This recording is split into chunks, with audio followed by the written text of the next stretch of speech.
Shalom untuk teman-teman semua. Kembali saya mau berbagi pembelajaran firman untuk teman-teman semua ya. Terkhusus dari firman Tuhan yang tertulis di dalam 2 Samuel pasal 7 ayat 25 sampai ayat 29. Saya akan langsung membacakan firman Tuhan ini untuk kita semua. Mari kita ikuti di dalam hati kita masing-masing.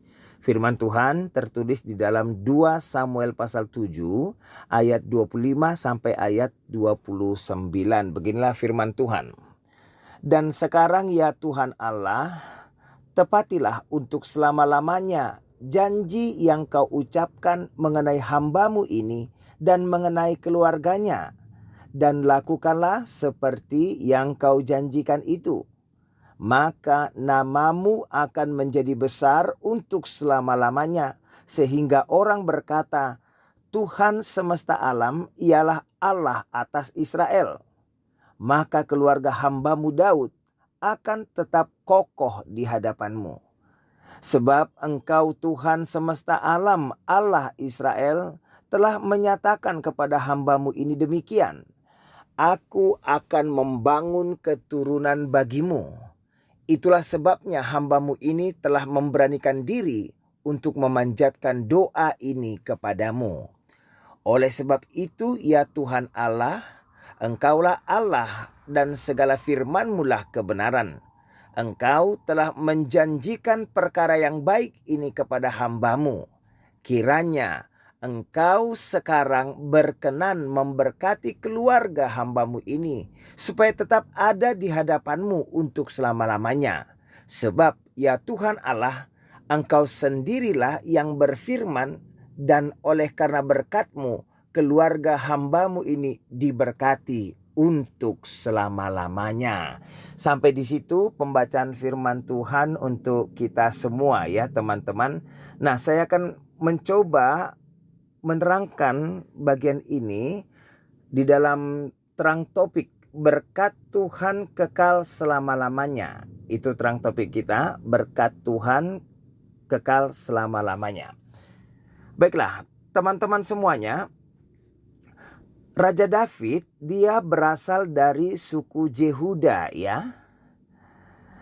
Dalam kitab Kejadian pasal 48 di sana diceritakan sebelum Yakub meninggal, Yakub mengumpulkan semua anak-anaknya.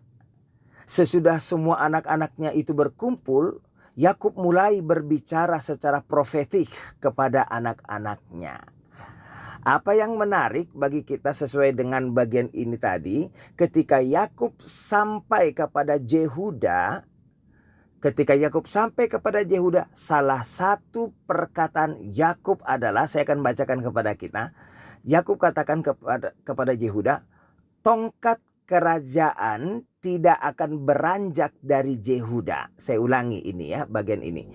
Tongkat kerajaan tidak akan beranjak dari Yehuda, ataupun lambang pemerintahan dari antara kakinya, sampai dia datang yang berhak atasnya. Maka kepadanya akan takluk bangsa-bangsa. Itu sebagian ya yang diucapkan oleh Yakub kepada Yehuda. Nah, teman-teman semua, saya mau katakan kepada kita, perkataan Yakub tadi itu menjadi mesianik profesi ya. Mesianik profesi. Dan ini berhubungan dengan Yehuda.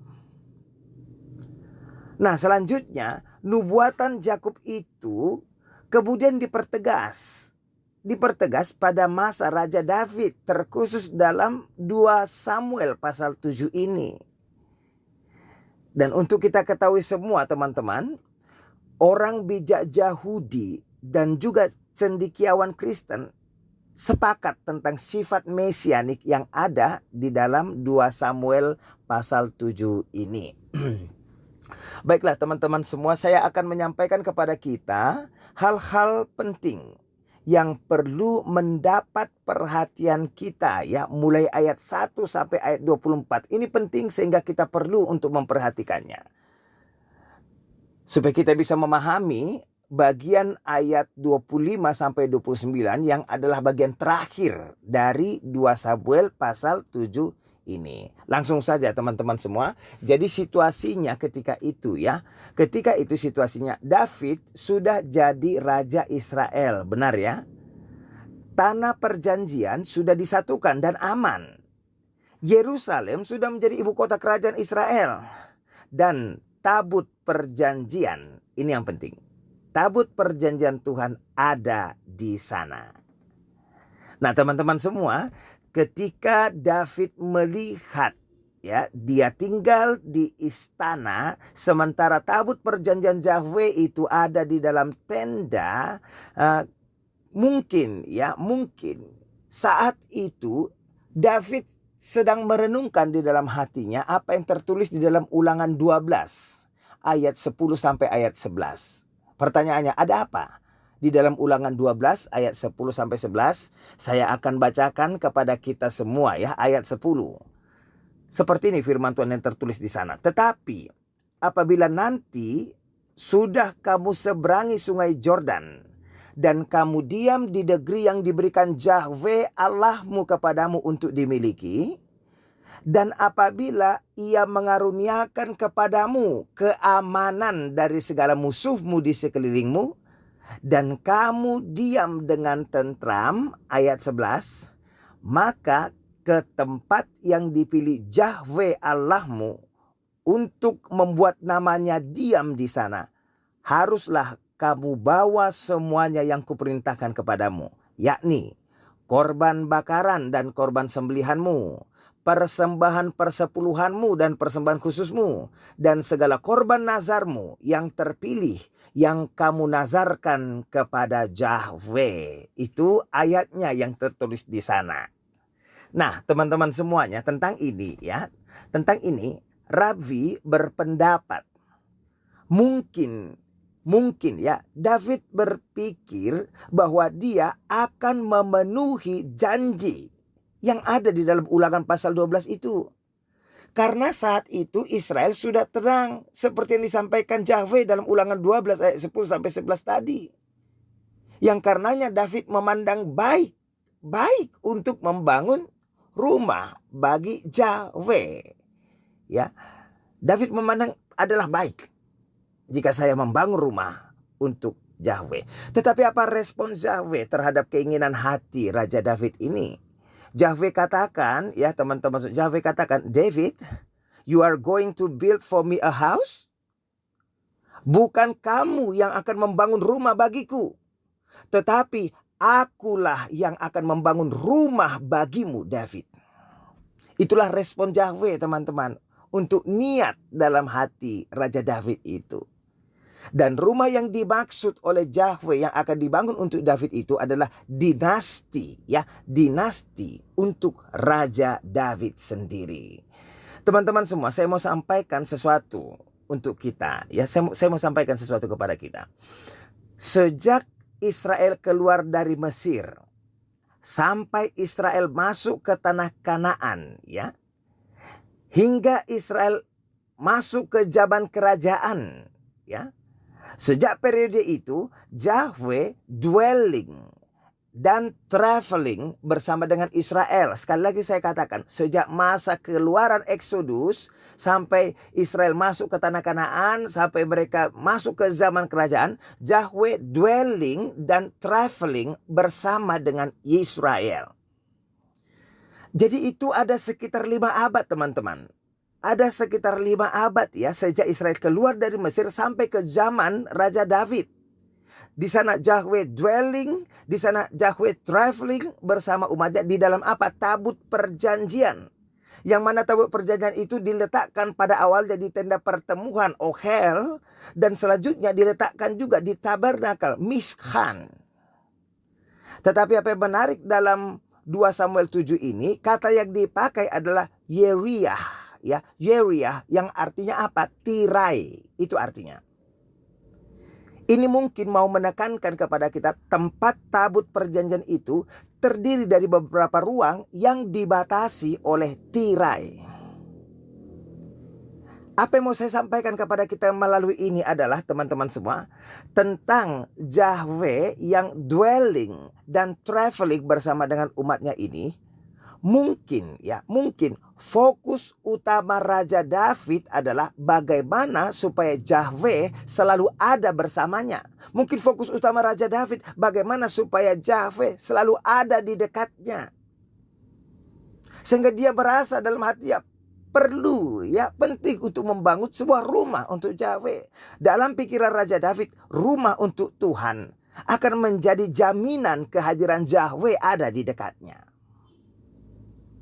Nah, tentang ini teman-teman, ada kebenaran menarik yang disampaikan Yahweh kepada Raja David, ya. Apa kebenaran itu? Seakan-akan Yahweh mau mengatakan kepada Raja David, ya, jikapun tidak ada tabut perjanjian, ya, jikapun tidak ada kemah pertemuan, jikapun tidak ada tabernakel, Yahweh tetap beserta David kemanapun David pergi. Itu yang ditekankan mulai ayat 6 sampai ayat 9, ya. Di mana pada ayat 9 Yahweh berkata, "Aku telah menyertai engkau di segala tempat yang kau jalani," kata Yahweh kepada Raja David.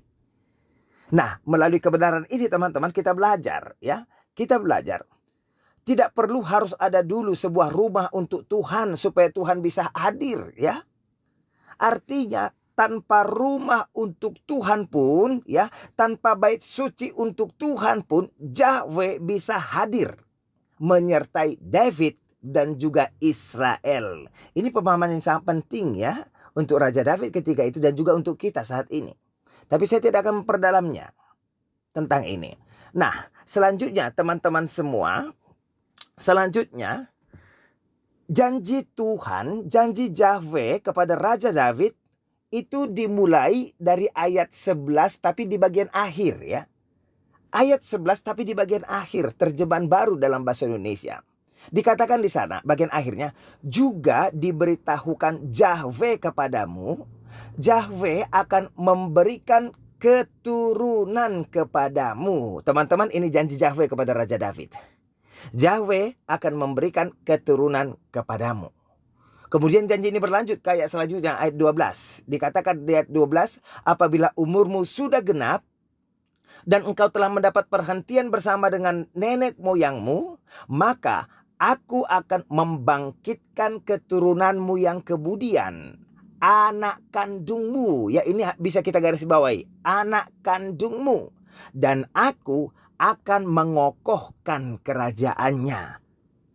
Tidak sampai di situ teman-teman, masih berlanjut ayat 13. Dalam ayat 13 dikatakan, dialah yang akan mendirikan rumah bagi namaku, dan aku akan mengokohkan tahta kerajaannya untuk selama-lamanya.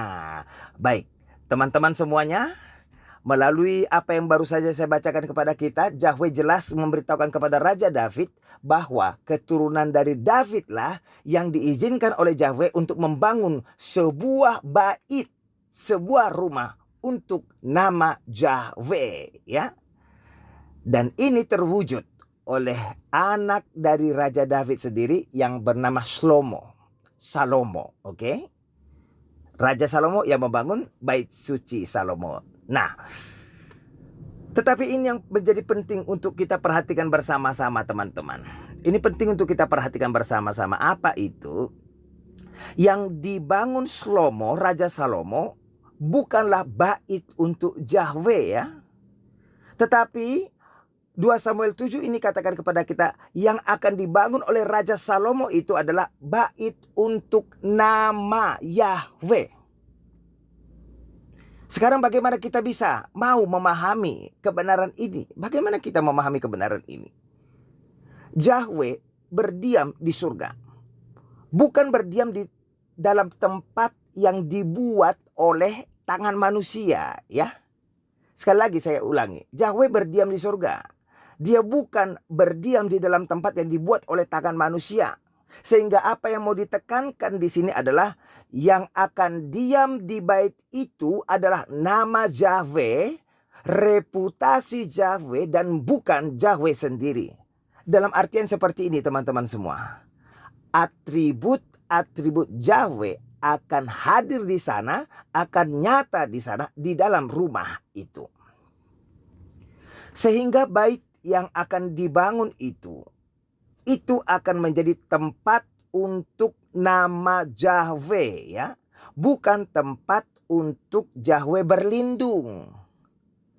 Teman-teman, Yahweh tidaklah bisa ditempatkan di dalam sebuah rumah seperti pemahaman orang-orang pagan, ya. Seperti contohnya jin yang ditempatkan di dalam botol. Bukan seperti itu Yahweh Elohimnya Israel. Bukan seperti itu. Nah, selanjutnya situasi bertambah menarik lagi, tetapi spesial bagi Raja David dan keturunannya. Tambah menarik lagi. Saya akan baca kepada kita apa yang tertulis dalam ayat 14, ya.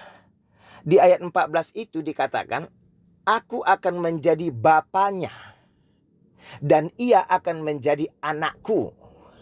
Apabila ia melakukan kesalahan, maka aku akan menghukum dia dengan rotan yang dipakai orang dan dengan pukulan yang diberikan anak-anak manusia. Teman-teman semua, ungkapan aku akan menjadi bapanya dan ia akan menjadi anakku, ini adalah ungkapan untuk adopsi, ya. Ini adalah ungkapan untuk merubah status seseorang menjadi anak. Contoh merubah status menjadi anak itu, ya, seperti Yakub lah. Yakub yang mengadopsi Efraim dan Manasye yang adalah anak-anak Yusuf sendiri.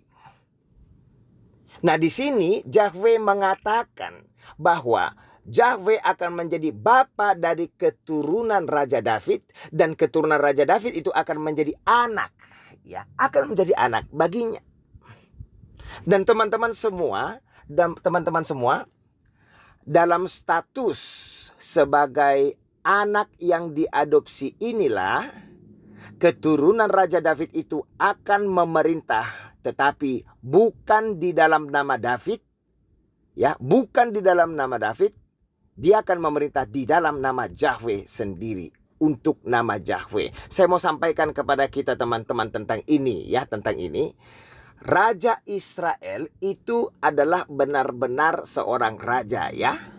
Benar, ya. Raja Israel, entah Saul itu, ya, Salomo, Daud, Raja Israel adalah benar-benar seorang raja. Tetapi Yahweh adalah raja di atas segala raja. Benar nggak? Saul adalah raja Israel. Benar. Isboset, dia adalah anak Raja Saul yang sempat diangkat menjadi raja. Jadi baik Raja Saul dan juga Isboset, ya, mereka harus tunduk kepada raja di atas segala raja, yaitu Yahweh sendiri. Tetapi apa yang menarik teman-teman semua, yang menarik adalah khusus untuk keturunan Raja David. Khusus untuk keturunan David, Yahweh membuat hubungan yang sama sekali berbeda dan baru, ya. Untuk keturunan Raja David, Yahweh membangun hubungan yang berbeda dan baru, yaitu hubungan bapa dan anak. Sehingga atas dasar hubungan bapa dan anak ini, jika keturunan Raja David nantinya berdosa atau melanggar perintah Yahweh, Yahweh tetap akan menghukum mereka. Bukannya tidak dihukum, enggak. Kalau berdosa tetap dihukum. Tetapi Yahweh tidak akan pernah menarik anugerahnya kepada Raja David. Dan itu berbeda teman-teman kepada Saul. Itu tidak sama dengan apa yang dialami Raja Saul. Yahweh benar-benar sudah menarik anugerahnya dari Raja Saul. Yang karenanya apa? Dinasti Raja Saul pun berakhir, ya. Dinasti Raja Saul berakhir. Tetapi dinasti Raja David tidak berakhir. Itu benar, ya. Nah, sekarang pertanyaannya, apa yang terjadi, teman-teman? Apa yang terjadi kepada dinasti Raja David? Saya mau memberikan sedikit informasi kepada kita, ya, tentang dinasti Raja David, raja terakhir. Oke, raja terakhir dari dinasti Raja David adalah Zedekia. Itu sekitar 596 sampai 586 sebelum Kristus. Zedekia ini Dia menjadi raja karena ditunjuk oleh Nebukadnezar. Zedekia ini teman-teman, ini adalah raja yang sangat jahat. Dan karena kejahatannya dia dihukum oleh Yahweh. Sangat tragis ya. Akhir kehidupan dari Raja Zedekia ini. Nah teman-teman semua, karena Raja Zedekia ini ditunjuk oleh Nebukadnezar ya. Orang-orang Yehuda tidak pernah menerimanya sebagai raja. Seperti itu situasinya. Lalu setelah Zedekia, perhatikan baik-baik teman-teman semua. Setelah Zedekia, tidak ada lagi raja dari dinasti David yang memerintah. Itu informasi dari Alkitab kita. Semoga saya tidak salah ya. Semoga saya tidak salah. Selama 6 abad teman-teman semua. Selama 6 abad setelah kematian Zedekia, Yehuda tidak punya raja. Seperti itu ya. Baiklah teman-teman semua, selanjutnya dalam perkembangan selanjutnya orang-orang Yehuda pada masa Raja Herodes. Kita masuk pada zaman perjanjian baru ya. Orang-orang Yehuda pada masa Raja Herodes, mereka sangat mengharapkan mukjizat akan munculnya raja dari dinasti David. Mereka sangat menanti-nantikan raja dari dinasti David. Mereka berharap kemunculan raja ini sehingga akan memimpin Yehuda kembali kepada kejayaan kerajaan Yehuda yang mereka pahami ya, yang mereka pahami sebagai the kingdom of God. Dan mereka sendiri menyebut harapan untuk datangnya raja dari dinasti David itu sebagai apa teman-teman? Mesias, the anointed one. Dan selanjutnya kita sama-sama tahu apa yang terjadi dalam perjanjian baru ya. Yahweh pun kemudian memenuhi janjinya. Sekali lagi, Yahweh kemudian memenuhi janjinya dengan mendatangkan Mesias dari keturunan Raja David. Itu yang disaksikan dalam Lukas pasal 1 ayat 30 sampai ayat 33. Saya akan bacakan kepada kita. Mari kita perhatikan ini. Kesaksian Lukas pasal 1 ayat 30 sampai ayat 33. Seperti ini tertulis di sana. Kata malaikat itu kepadanya, "Jangan takut hai Maria, sebab engkau beroleh kasih karunia di hadapan Allah. Sesungguhnya engkau akan mengandung dan akan melahirkan seorang anak laki-laki, dan hendaklah engkau menamai dia Yesus." Ada nama disebut di sini ya. Menamai dia Yesus. Dia akan menjadi besar dan akan disebut anak Allah yang maha tinggi, Son of Ha Elyon. Dan Tuhan Allah akan mengaruniakan kepadanya tahta David, bapa leluhurnya. Dan ia akan menjadi raja atas kaum keturunan Yehuda sampai selama-lamanya. Ya, sampai selama-lamanya, dan kerajaannya tidak akan berkesudahan. Sampai di situ teman-teman semua. Baiklah, jadi tentang inilah ya teman-teman, tentang inilah janji yang disampaikan Yahweh kepada Raja David dalam 2 Samuel pasal 7 ini. Inilah yang kemudian disebut sebagai Davidic Covenant. Ya. Di dalam Davidic Covenant ini kita menemukan yang pertama akan ada rumah yang didirikan untuk nama Yahweh di sana. Yang kedua, akan ada Yahweh yang traveling menyertai keturunan Raja David. Yang ketiga, akan ada dinasti David yang akan diteguhkan untuk selama-lamanya, di mana perjanjian Yahweh ini tidak akan ditarik dari Raja David.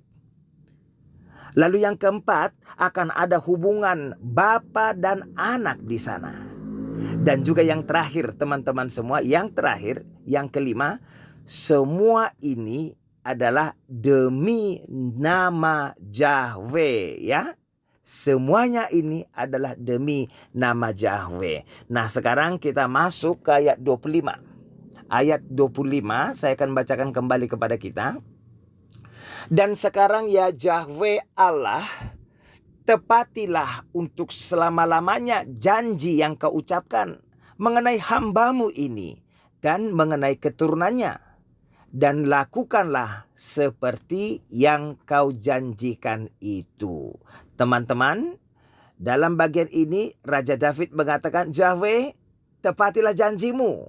Ya, Raja David mengatakan, Yahweh, tepatilah your word. Seperti itu ya. Word dalam bahasa Ibrani ini adalah davar. Kita tahu semua, davar. Ada pengertian ganda ya dari kata davar itu sendiri.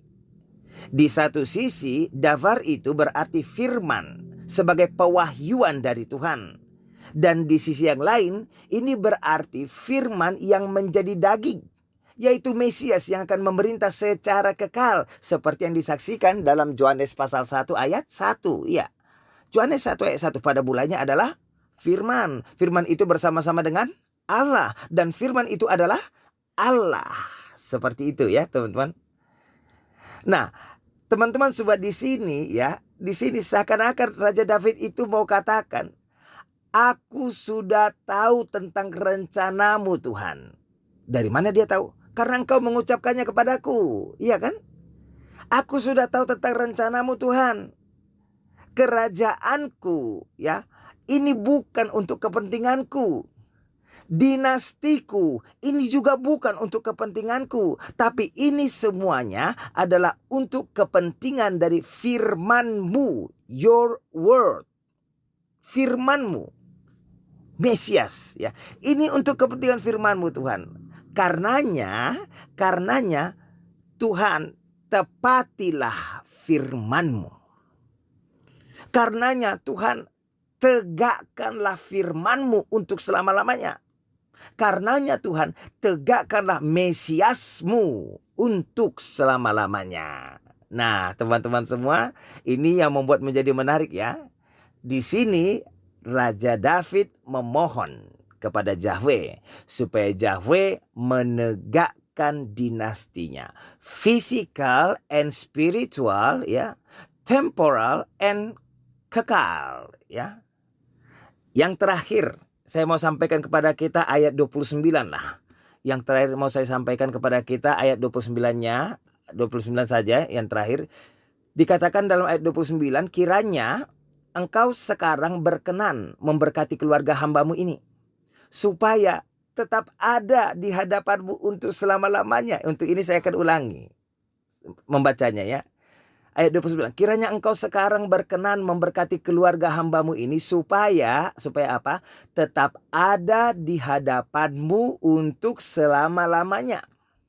Sebab ya Tuhan Yahweh, engkau sendirilah yang berfirman. Dan oleh karena berkat-Mu, keluarga hamba-Mu ini diberkati untuk selama-lamanya.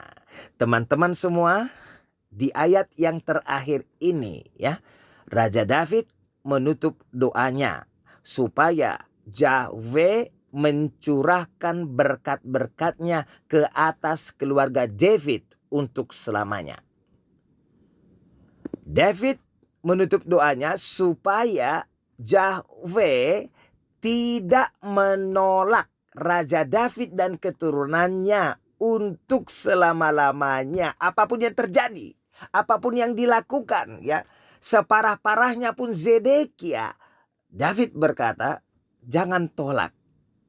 Terimalah kami tetap ada di dekat-Mu. Seperti itu ya teman-teman semuanya. Luar biasa sekali nats ini yang sampai kepada kita. Nah, sebagai penutup untuk kita semua, melalui nats ini kita belajar teman-teman. Melalui bagian ini kita belajar. Topik berkat Tuhan kekal selama-lamanya. Ya, berkat Tuhan kekal selama-lamanya.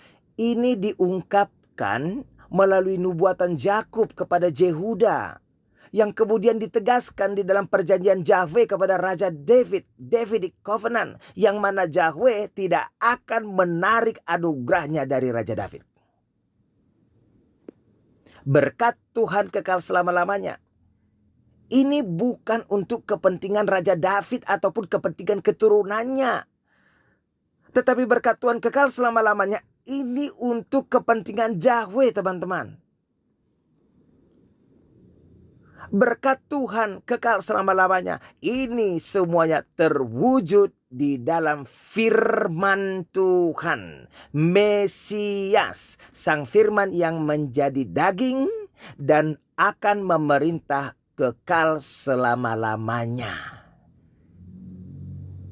Kiranya ini bisa bermanfaat bagi kita semua. Terima kasih teman-teman sudah mengikuti video ini sampai bagian akhirnya. Tuhan Yesus memberkati kita semua. Amin.